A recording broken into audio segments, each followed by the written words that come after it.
Olá pessoal, estamos de volta aqui para mais um episódio do nosso podcast, o Saúde e Direito. Você já sabe que aqui a gente fala muito mais de saúde do que de direito, e hoje a gente vai tratar de um assunto aqui que tem uma série de mitos, muitas pessoas têm medo até de pronunciar uma determinada palavra, e eu trouxe aqui um oncologista que é referência para mim, para a gente bater esse papo, tentar tornar a coisa um pouco mais leve e quebrar todos esses mitos. Hoje eu tenho aqui Lucas Nascimento. Por favor, Lucas, se apresente. Obrigado por ter topado esse desafio aqui e bater esse papo com a gente. Vamos lá. Primeiro agradecer o convite, né, para a gente conversar um pouco aqui sobre esse tema que, como você já adiantou, é cercado de alguns mitos, alguns tabus. Então a gente vai tentar hoje aqui desmistificar alguns desses tabus e alertar para o que realmente importa, para tentar trazer um pouco mais de esclarecimento e esclarecer algumas dúvidas aí do pessoal. Como você já adiantou, né? Me chamo Lucas, eu sou formado pela FTC aqui em Salvador, fiz residência de clínica médica pelo Hospital Irmanduz e residência de oncologia clínica pelo Hospital São Rafael, e é onde eu trabalho hoje, né? No Hospital São Rafael e no Hospital da Mulher, onde eu exerço minha profissão. E vamos lá. Maravilha, bacana. Bom, acho que eu vou trazer algumas dúvidas minhas aqui, e quando a gente traz um convidado, basicamente o que a gente faz é, galera, o que vocês têm aí? Vamos trazer perguntas. Não é uma entrevista, como eu te disse aqui antes, mas a gente vai bater esse papo, e eu queria começar falando sobre aquilo que está no nosso controle. Eu até me acho uma pessoa minimamente estoica, né? No sentido de que eu tenho que me preocupar com aquilo que está no meu controle. E aí entra a questão dos hábitos, né? Então, como é que a gente poderia dizer assim, o quanto os nossos hábitos, tanto de alimentação, quanto de praticar ou não atividades físicas, o que a ciência já pode nos dizer, o quanto isso influencia tanto no acometimento da doença, quanto também no desenvolvimento da doença, né? Eu acho que esse é um ponto assim que vai dar um bom corte aqui, inclusive, porque é certamente é um tema cercado de mitos e que eu acho que é muito importante gerar esse nível de esclarecimento das pessoas. Bom, a gente falando da oncologia em geral, né? A gente sabe que cada tipo de tumor de determinado órgão vai ter seus fatores de risco específicos, então isso tem que ser analisado separadamente. Mas quando eu falo de oncologia geral, né? Sabidamente, hábitos saudáveis de vida, como prática regular de atividade física, uma alimentação adequada, uma alimentação saudável, evitando aí certos tipos de alimentos que a gente sabe que são prejudiciais à saúde. Então, uma qualidade de vida geral melhor, sabidamente reduz a incidência de vários tipos de tumor, né? Ainda a gente não se sabe exatamente quanto isso influencia na incidência de cada tipo de câncer, mas assim, a gente sempre estimula não só aos nossos pacientes, não só os pacientes que ainda não têm nenhum diagnóstico, mas nossos próprios pacientes que já foram diagnosticados, que já foram tratados. A gente sempre estimula esses hábitos saudáveis de vida, porque também reduz a chance desse tumor, porventura, voltar, ou de repente um segundo tumor, né?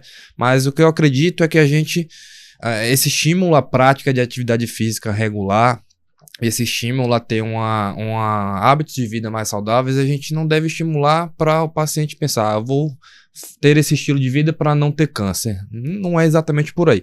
Reduz, eu acho que esse estímulo à prática de atividade física, alimentação saudável, enfim, deve ser estimulado por diversos motivos, né? Eu acredito que tenha mais impacto, inclusive, na redução de incidência de outras doenças que acabam sendo mais prevalentes, como, por exemplo, doenças cardiovasculares, obesidade, diabetes, que esse estilo de vida mais saudável tem um impacto maior do que, por exemplo, já relacionado ao câncer, mas eu acho que tendo esse estilo de vida aí, você vai só trazer benefícios para você mesmo. Eu escuto muito assim, o câncer se alimenta, por exemplo, do açúcar, né? Tipo, alimentos ricos em açúcar refinado, eles têm um caráter inflamatório, e eu digo isso, obviamente, na visão de leigo, aqui advogado, mas que tenho que tomar os meus cuidados também, e sempre estou consumindo esse tipo de conteúdo e escuto muito sobre isso. O quanto a gente sabe sobre se isso é um mito, claro, levando em consideração aspectos gerais. Você bem disse que e a gente vai falar um pouco mais sobre isso na frente, que tem os aspectos que dependem da gente, né, do nosso esforço, do nosso controle, mas existem aspectos genéticos também que vão ser levados em consideração. Mas o quanto isso é um mito, né? Açúcar dá câncer, aumenta a incidência de câncer? Na verdade, se eu pudesse categorizar essa frase, eu categorizaria como um mito, né? O câncer não se alimenta do açúcar. E não é, de repente, o excesso de consumo de açúcar que vai levar ao desenvolvimento de determinado tipo de câncer. Essa ligação direta, ela não está bem definida, bem estabelecida. Então, no geral, acaba que isso é um mito, né? Como eu falei, no geral, esses hábitos saudáveis reduzem a chance de vários tipos de câncer, mas especificamente está mais relacionado com tumores do trato gastrointestinal, como por exemplo câncer de estômago e principalmente câncer de intestino. Então, sabidamente, para câncer de intestino, por exemplo, que é um câncer bastante prevalente tanto em homens como em mulheres, o consumo regular de fibras, de frutas, de verduras, e a redução de ingestão de certos tipos de alimentos, como alimentos ultraprocessados, ricos em gorduras saturadas, ou alimentos embutidos, né, presunto, mortadela e afins. Essa relação para o câncer de intestino hoje, ela é mais bem estabelecida do que para outros tipos de tumor, certo? Acho que é mais ou menos por aí. Legal, bacana. Eu realmente escuto muito isso, né? Hoje, obviamente, que nas redes sociais a gente tem um tipo de conteúdo que ele é muito raso, porque tem que ser raso, as pessoas não estão ali para se informar, né? Então acaba que surgem muitos influenciadores desinformando de algum modo, mas obviamente que é melhor você trazer um mito de que o açúcar faz mal e a pessoa evitar o consumo de açúcar do que estimular ele a consumir esse tipo de alimento, né? Você trouxe alguns tipos, né, de câncer, né? Aqueles, por exemplo, que atacam o trato gastrointestinal. Quais são os tipos de câncer assim, mais comuns que você observa no seu dia a dia, né, na sua atuação profissional? E como variam as taxas de mortalidade entre eles? Você vai trazer isso pra gente. Hoje os dados de estimativa de câncer eles são fornecidos pelo INCA, que é o Instituto Nacional do Câncer. Então a gente tem até uma divisão entre homens e mulheres. Então, entre mulheres, o principal é o câncer de mama.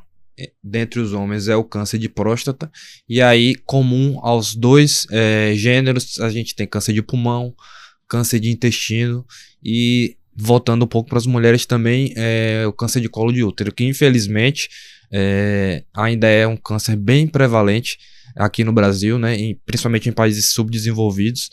Em países desenvolvidos o câncer de colo de útero praticamente a incidência é muito baixa. E por que seria isso? Assim.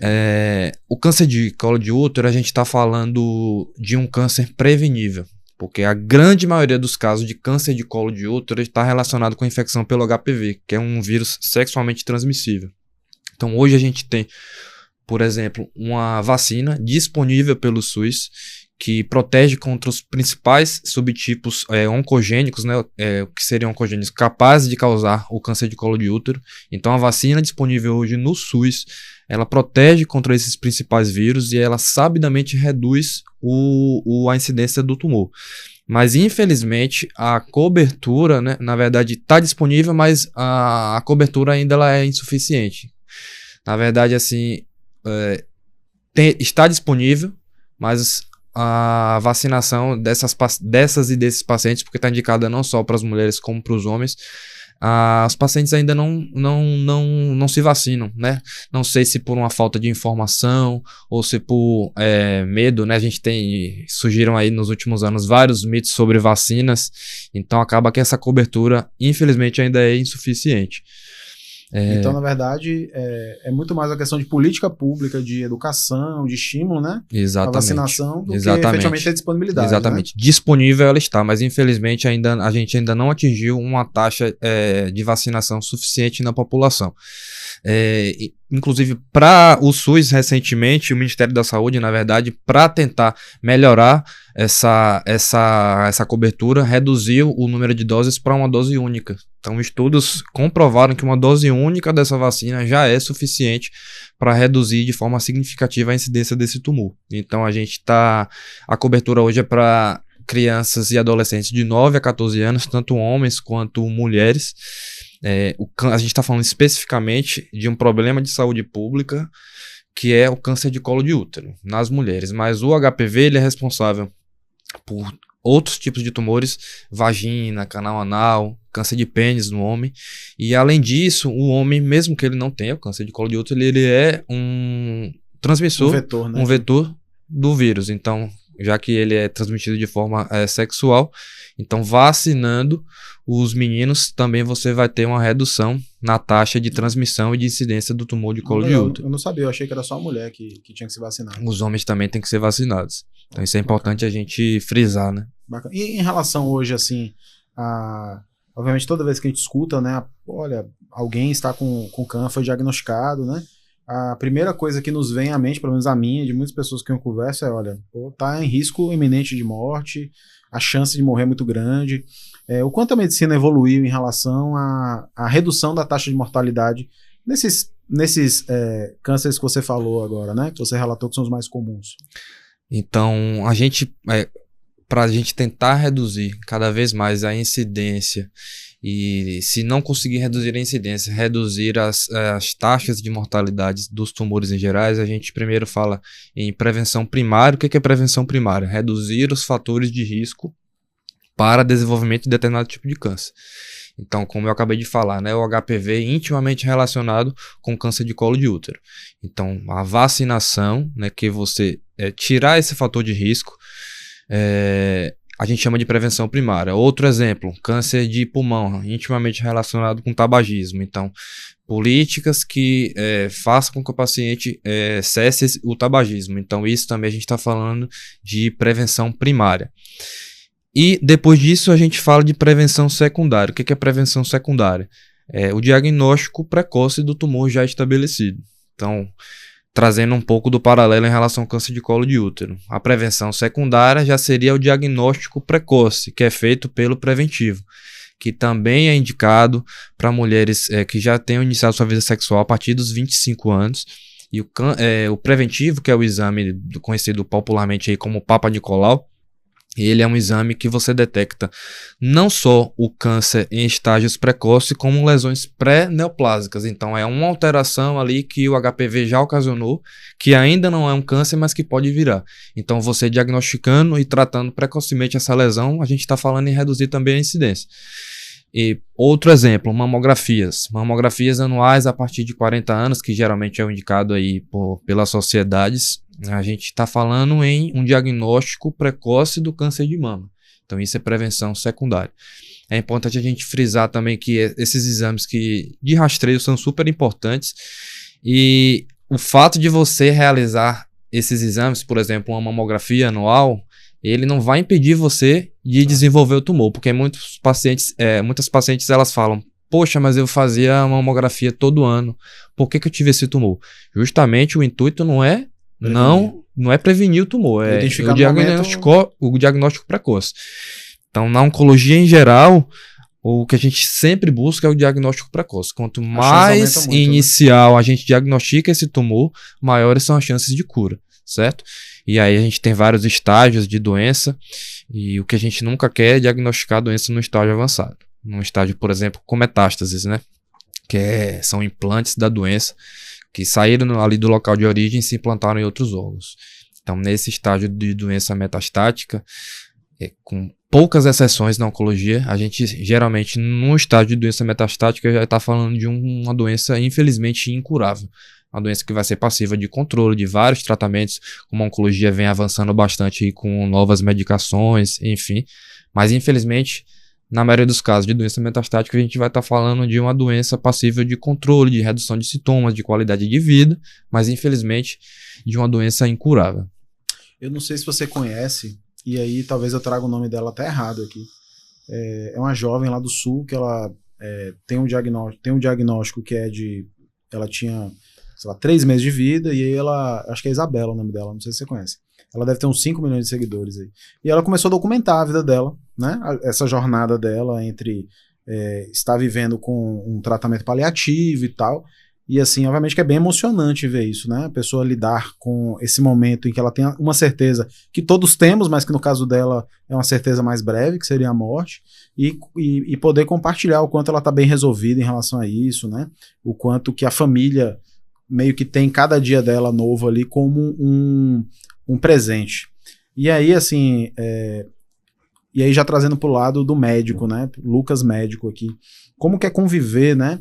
E poder trabalhar, o quanto você tem que se preparar para poder lidar com pessoas que estão num estado tão difícil, né? Num momento tão delicado da vida, tanto é o paciente quanto a família.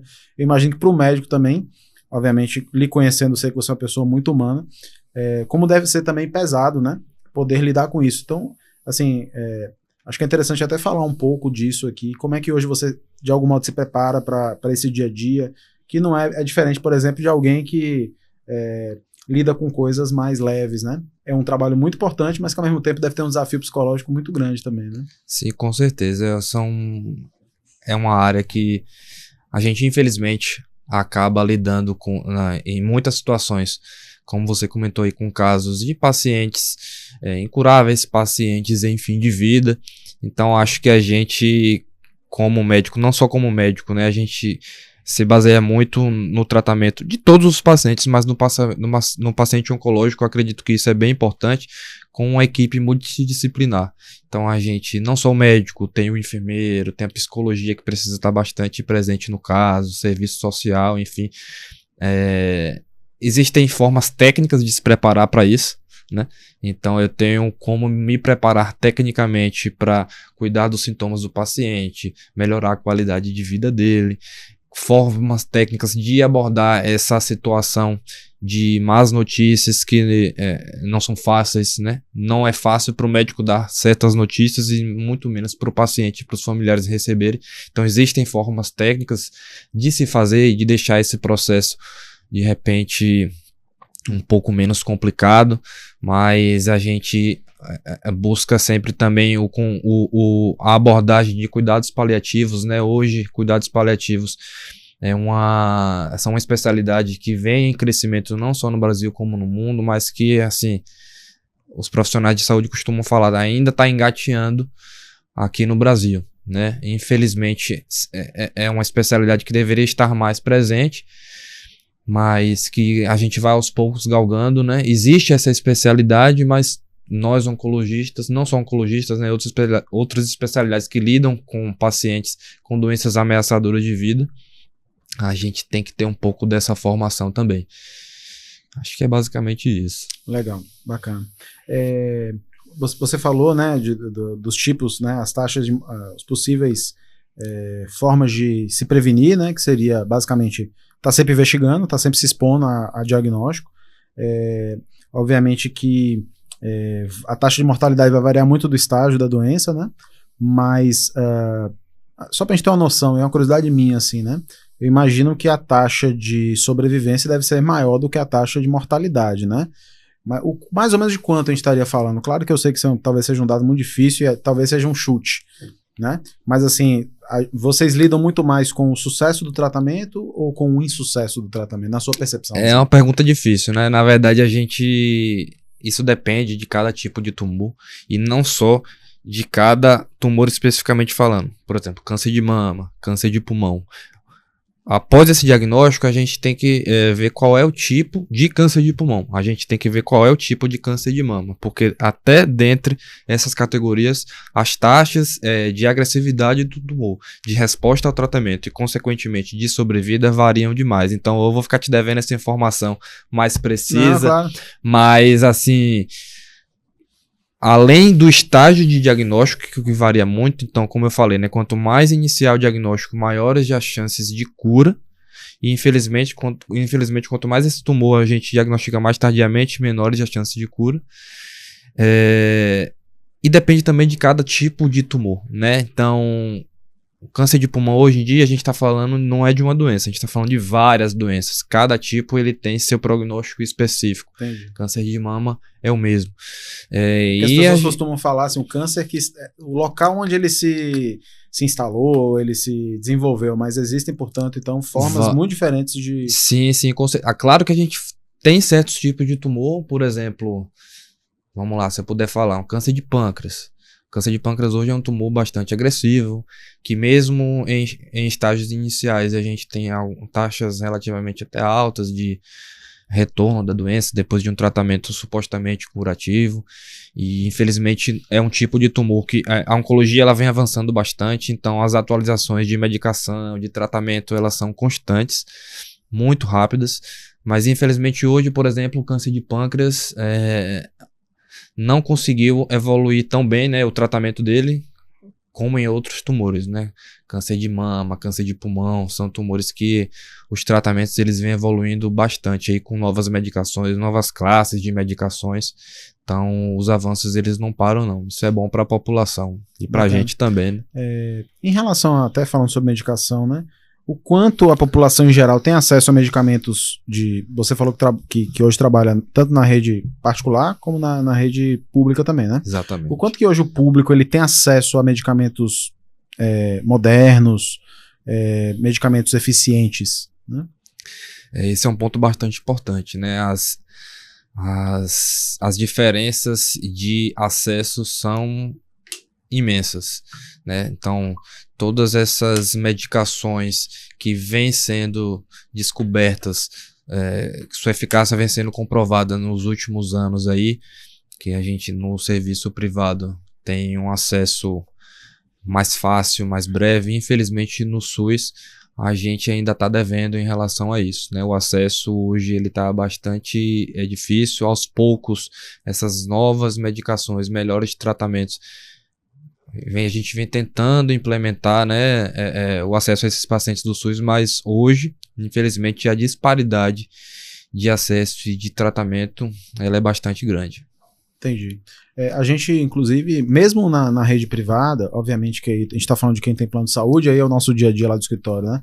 A gente ainda vê muita recusa, muitas vezes, dos planos em relação ao acesso a esses medicamentos.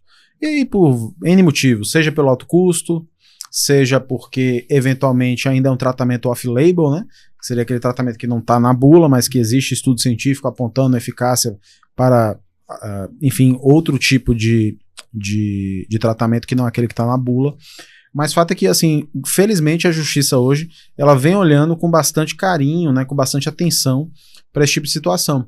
Então, motivo pelo qual a gente vê muitos planos serem obrigados a fornecer esses medicamentos, ainda que muito caros, para pessoas que tiveram indicação clínica, né, um laudo médico muito bem fundamentado, né, então não é uma questão, eu quero fazer esse medicamento, não, o meu médico disse, a opinião técnica dele, de que esse medicamento é o medicamento que vai ter uma eficácia melhor para o meu tratamento. Então, já que o tratamento ao câncer, toda a medicação e todos os acessórios a ele estão dentro do rol da ANS, os planos de saúde eles são obrigados a cobrir esse tipo de tratamento.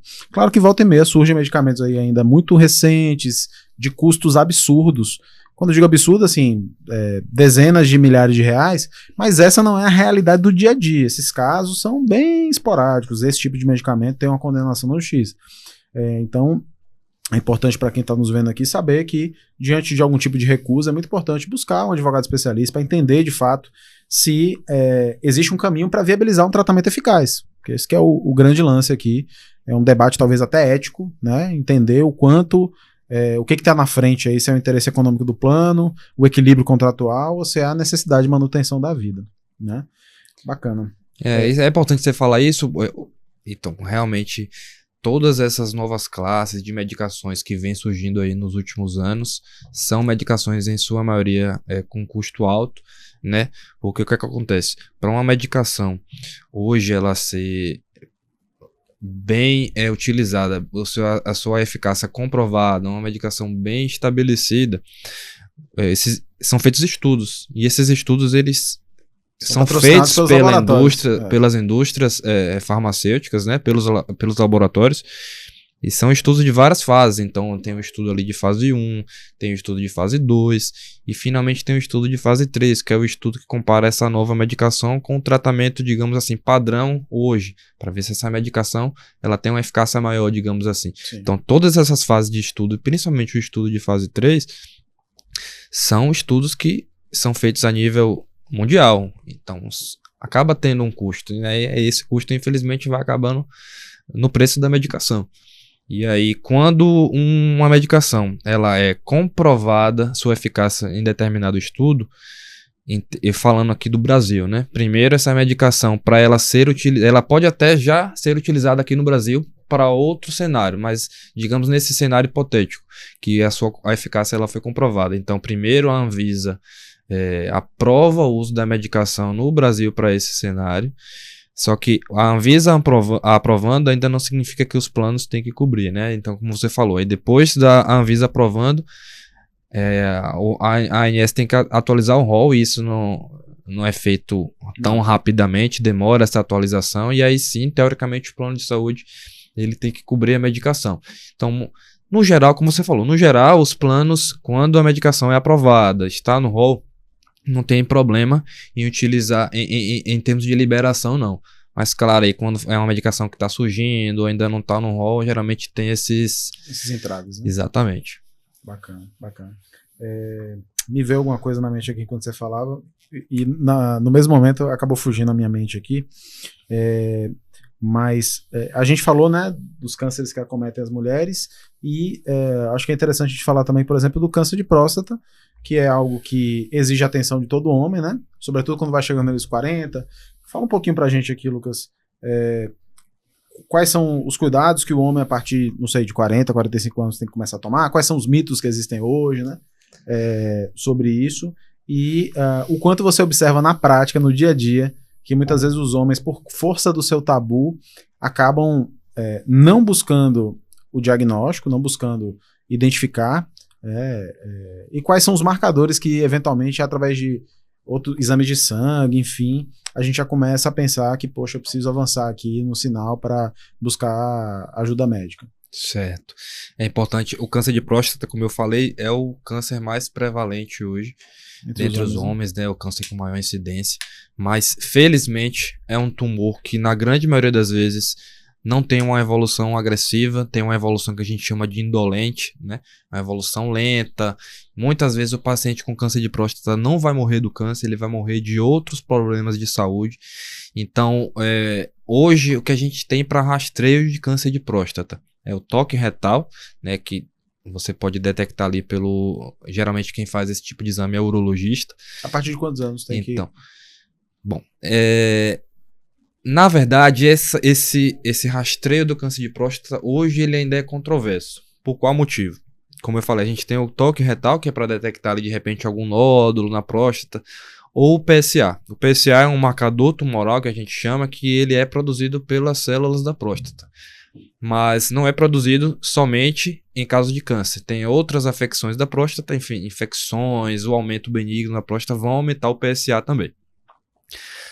A indicação do rastreio hoje ela é controversa. Tem sociedades que indicam o rastreio a partir ali de 40 anos. Tem sociedades que não recomendam. Por qual motivo? Como eu falei, o câncer de próstata é um câncer indolente.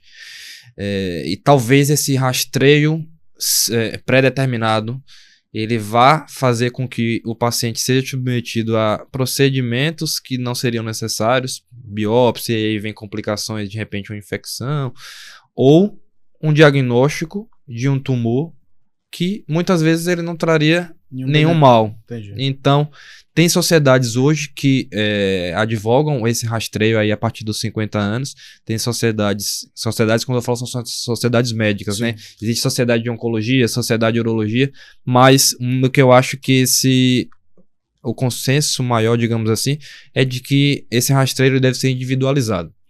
Então, procure um urologista e aí você vai discutir com ele, né, o melhor. Geralmente esse rastreio é feito pelo urologista. Por isso a partir dos 40 anos?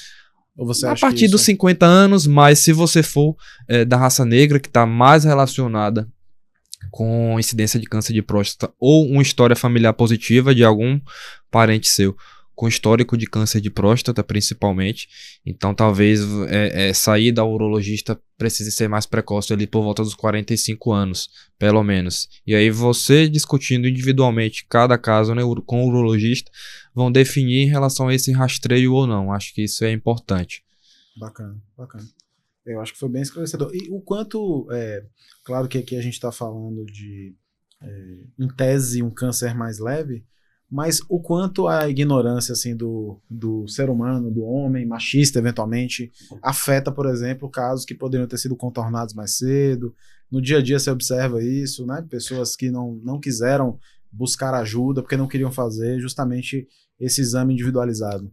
Então, como você tinha falado, né, de alguns tabus, então tem isso também, né? Tem um preconceito, às vezes, de não...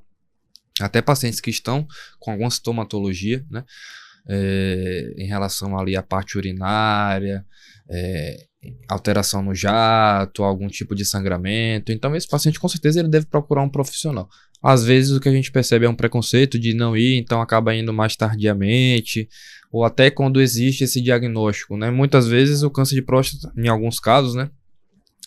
De acordo com o estágio e alguns critérios que a gente define, ele pode ser, inclusive, não tratado. Esse câncer, ele é observado ao longo dos meses e anos, aí, enfim, para ver se vai ter alguma evolução.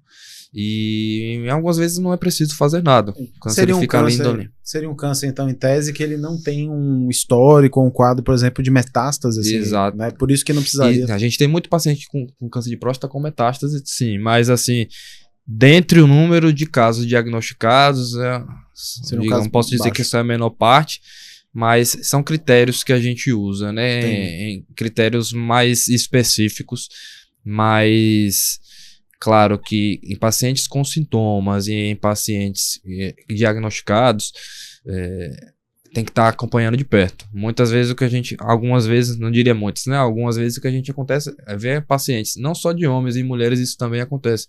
Pacientes que são diagnosticados em estágio até inicial, com a probabilidade de uma doença curativa, um tratamento curativo, com cirurgia, enfim, mas que o paciente tem medo de tratar e perde o segmento e aí acaba voltando depois, infelizmente, com uma doença mais avançada. Entendi. Você falou aí em cirurgia, tratamento.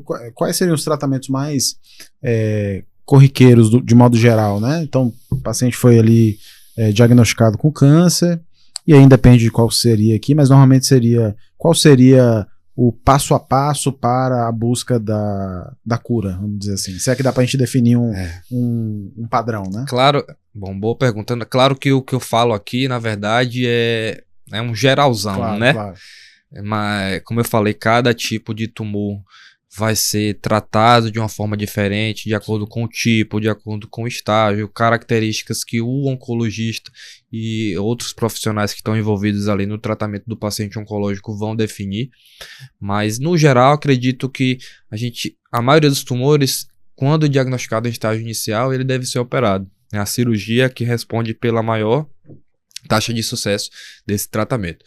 E aí, envolvem outras modalidades, né? Radioterapia, quimioterapia, outras terapias mais específicas que podem ser feitas inclusive antes da cirurgia para reduzir esse tumor, ocasionar maiores taxas de sucesso da cirurgia, enfim. Mas acredito que, se for para falar no geral, a gente sempre busca, na maioria dos tumores, né, um tratamento cirúrgico complementado com essas outras modalidades que eu citei. A gente observa que acaba sendo um tratamento que não é um tratamento de curto prazo, né?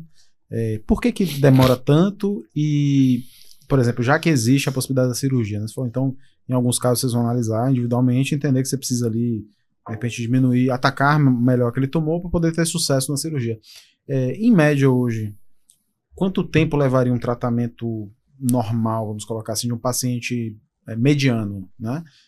6 meses, 1 ano, 2 anos. Esse paciente ele tem que ficar quanto tempo em observação para entender se teve a remissão? Isso também é uma boa pergunta, né? Em termos de tempo de tratamento, isso varia bastante, né? Se for um tumor ali que não precisa de nenhum tratamento complementar, a cirurgia pode ser suficiente. Em outros casos, a gente vai lançar a mão de quimioterapia, radioterapia. Então, esse tratamento ele pode durar até de poucos meses até muitos meses, cerca aí de 1 ano. Em alguns casos específicos, né? Falando especificamente de câncer de mama, a gente tem um tratamento para certos tipos de tumor de mama, que certos comprimidos aí que a gente bloqueia ali certos hormônios que estimulam esse tumor a crescer, que duram um pouco mais de tempo, mas o que é importante frisar em relação ao segmento. Então, esse paciente oncológico que fez seu tratamento curativo, ele tem que ficar em segmento, depende do tipo de tumor, mas se for para dizer um número mágico aí de cerca de 5 anos, é um número que a gente geralmente busca, né? Por quê? Mesmo passando por um tratamento curativo, essa doença ela pode retornar. No geral, essa recidiva que a gente chama é dentro ali dos primeiros 2 a 3 anos, então é o período mais crítico, é o período em que o paciente ele vai ser acompanhado de forma mais, com intervalos menores, intervalos regulares menores.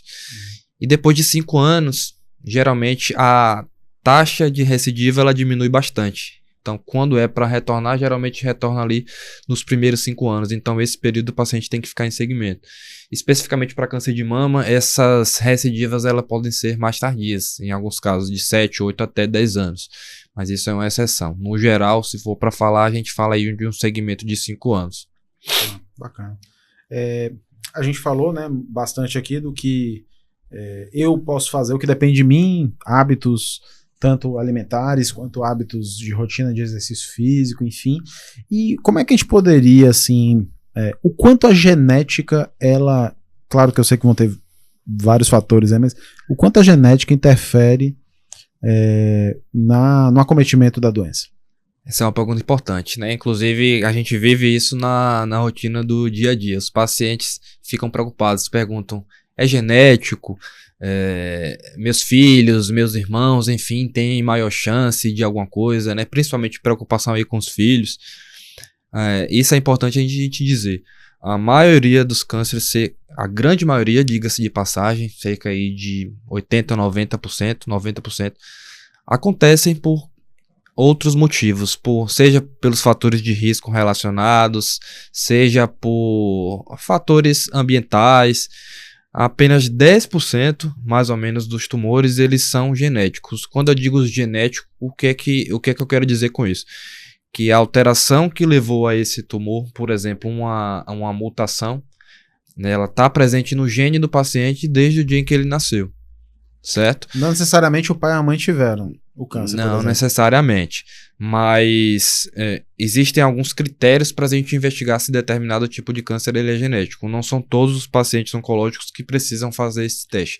Então, de acordo com cada tipo de tumor, o seu oncologista ele vai definir, ver se você preenche esses critérios para fazer uma pesquisa genética do câncer e aí, vindo alguma mutação, frisando novamente que são a minoria dos casos, aí seus parentes próximos, né, irmãos, pais e filhos, né, parentes diretos, eles vão ter que, na maioria das vezes, também fazer o teste genético e para pesquisar essa mutação e ver se eles também são portadores, porque aí, de acordo com cada tipo de mutação, vai ter que fazer um segmento, um rastreio diferenciado do rastreio da população em geral.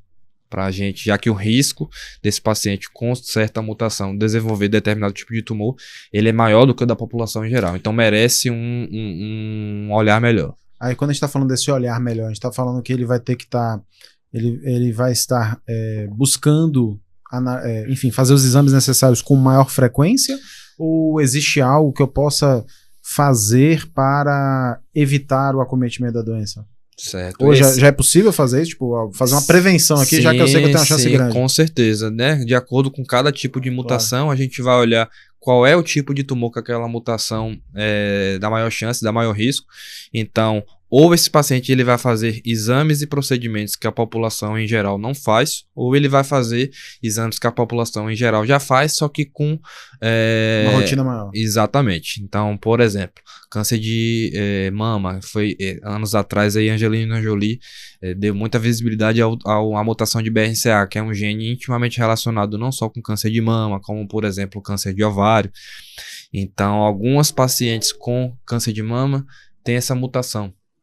Então, parentes de pacientes com essa mutação também devem ser pesquisados, e a própria paciente que de repente teve um câncer de mama relacionado ao BRCA, essa paciente ela vai ter que em algum momento fazer, por exemplo, uma cirurgia preventiva dos ovários, já que a chance de ter um tumor no ovário é maior, e aí vai ter que fazer uma cirurgia para tirar os ovários, cirurgia para tirar a parte glandular da mama, que é a parte onde esse tumor de mama se origina. Então, cada conduta vai ser baseada no gene que está mutado, digamos assim. E aí é sempre importante estar fazendo esse acompanhamento com o seu oncologista para determinar melhor como é que vai ser esse segmento e essa conduta. Ou seja, oncologista não é só para quem está, enfim, está com diagnóstico, ou para quem, se você tem alguém na sua família que já tem esse histórico e a origem com base na ciência é uma origem genética, vale a pena essa investigação, né? Exatamente. Bacana, bacana. Eu não sei se hoje já é possível, não diante de um diagnóstico de um parente, mas diante do seu próprio interesse em investigar se existe teste para isso. Assim, olha, eu quero me antecipar e entender se eu tenho aqui, né? A chance, ainda que meus pais não tenham tido, né, algum tipo de câncer com comprovada origem genética, mas eu quero aqui me antecipar, eu quero fazer exames, né? Talvez seja muito caro, não sei, ou talvez seja exame demais para poder viabilizar isso, mas existe essa possibilidade também? Assim, na prática acaba que a gente não faz muito, né? Enfim, o exame ele tá aí disponível, geralmente são exames que realmente não são tão baratos, mas se o paciente quiser fazer, a gente não vai impedir, mas no geral a gente não indica, né? Fazer esse tipo de teste. Como eu falei, nem todo paciente oncológico vai precisar fazer o teste, por exemplo. É aquele paciente que vai preencher o critério. Então hoje eu não indicaria esse exame, não existe indicação desses exames genéticos para um paciente que nunca teve nenhum tipo de tumor. Hoje em dia não existe essa indicação. Entendi. Para esses pacientes, né, que já foram diagnosticados com câncer, e obviamente superaram ali a doença e estão nessa fase que você chamou aí de segmento, né? Exatamente. Quais são as mudanças, claro que a gente falou aqui, quais são as mudanças de estilo de vida que normalmente vocês indicam, né? Seria prática obviamente desde que compatível com a pessoa, prática de atividade física, alimentação evitando processados, né? Mas seria algo mais que, vou dar um exemplo aqui, é um chute, olha, tá comprovado que o consumo, por exemplo, de ômega 3 em determinadas quantidades tem beneficiado essas pessoas. Existe algo nesse sentido? Hoje a gente ainda não tem evidência para nenhum tipo de específico de suplementação ou de determinada substância que vá, de repente, reduzir a chance ou de certo tumor voltar ou de aparecer um novo tumor, né? Então, como eu falei, fazer esse tratamento adequado, fazer o segmento adequado é muito importante, com as consultas regulares. E pós-tratamento, a gente sempre orienta, né, como você adiantou, prática regular de atividade física, né? O quão de atividade física fazer hoje, em relação à oncologia, não se está muito bem estabelecido, como para prevenção de outras doenças, como eu falei, cardiovasculares, infarto, AVC. Mas ali a prática regular de atividade física, a alimentação adequada já são suficientes. A gente não estimula hoje nenhum tipo de consumo de certas substâncias, não. Então, isso, inclusive, na prática é muito comum o paciente que está em tratamento ou em segmento, trazer que alguém indicou uma vitamina, que viu na internet, mas a gente aconselha a nunca fazer a utilização dessas medicações sem antes falar com um profissional de saúde. Entendi. E hoje a gente consegue categorizar tipos de câncer que são mais incidentes em jovens e outros que são mais incidentes em pessoas com uma determinada idade? Então, o câncer em geral é uma doença de população, digamos assim, mais idosa. Então, a incidência do câncer, diversos tipos, quaisquer que sejam eles, essa incidência é maior quanto mais a idade vai passando.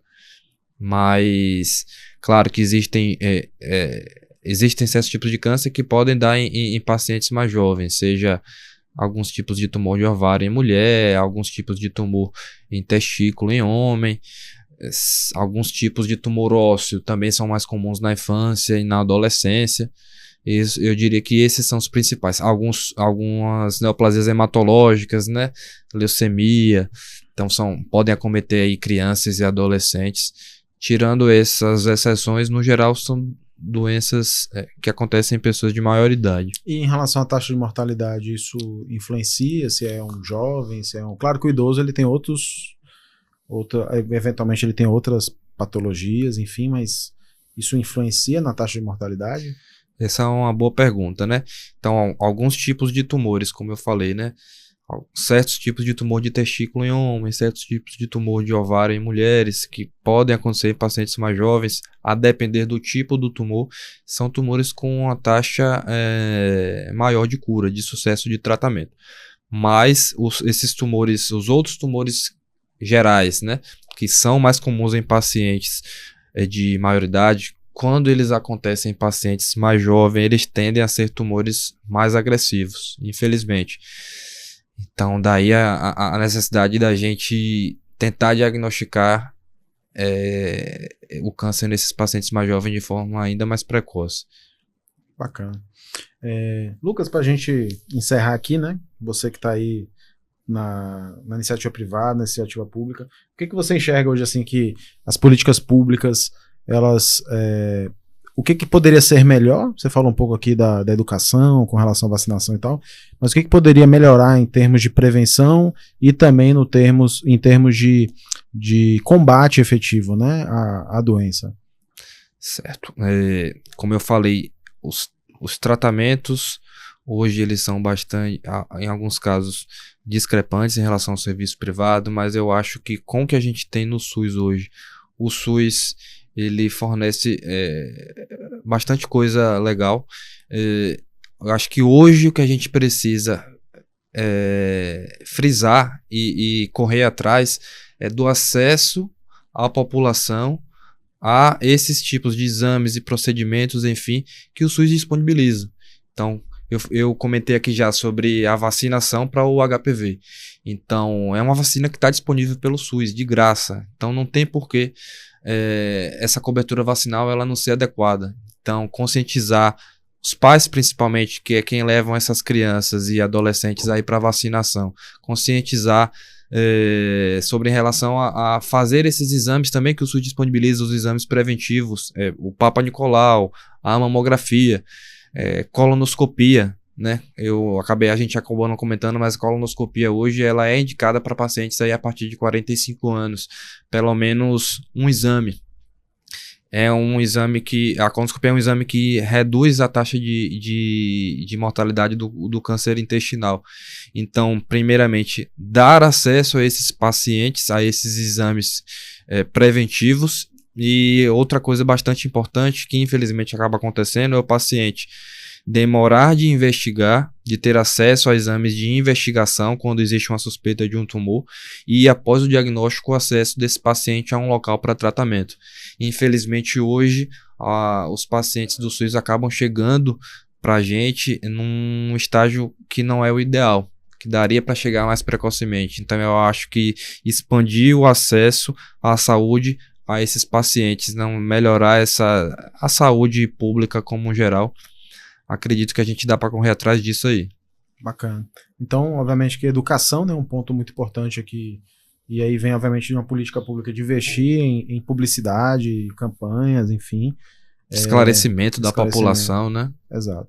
Até Isso porque tem muito importante. mito, né, como a gente falou aqui, assim, claro, tem muitas pessoas que falam CA, por exemplo, que acham que se falar a palavra o nome vai trair.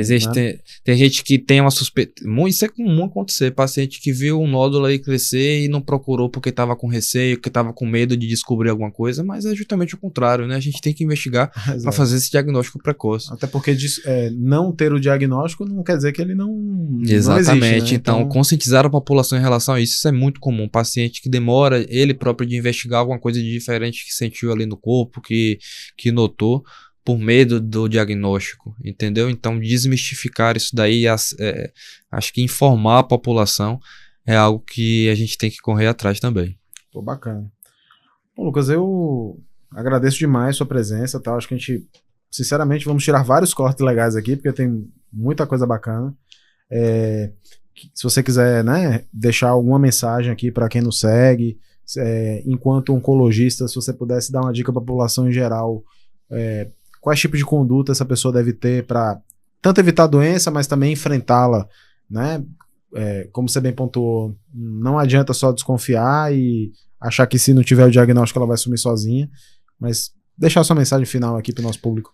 Acho que de mensagem espero ter passado algo de interessante e de útil aqui, né, para Certamente. informar a população, conscientizar. E a internet hoje, ela é uma faca de dois gumes, né, ao mesmo tempo em que o acesso à informação ele fica mais fácil e universal, também tem muita informação aí que não é adequada e não é correta, né? Então, qualquer dúvida, qualquer necessidade, procure um profissional de saúde capacitado, diga-se de passagem também, né? A gente, infelizmente, tem muito profissional de área de saúde aí, não só médicos, né? Falo de médicos que é mais da minha parte, que falam algumas coisas aí que não tem evidência, não tem embasamento. Então, na dúvida, procurar um profissional de saúde capacitado para tirar todas as suas dúvidas aí. Essa parte aí também é importante. Maravilha. Bom, pessoal, obrigado pela presença de todos. Quem ficou com alguma dúvida também já bota aqui nos comentários. E é isso. Nos vemos no próximo episódio. Até mais.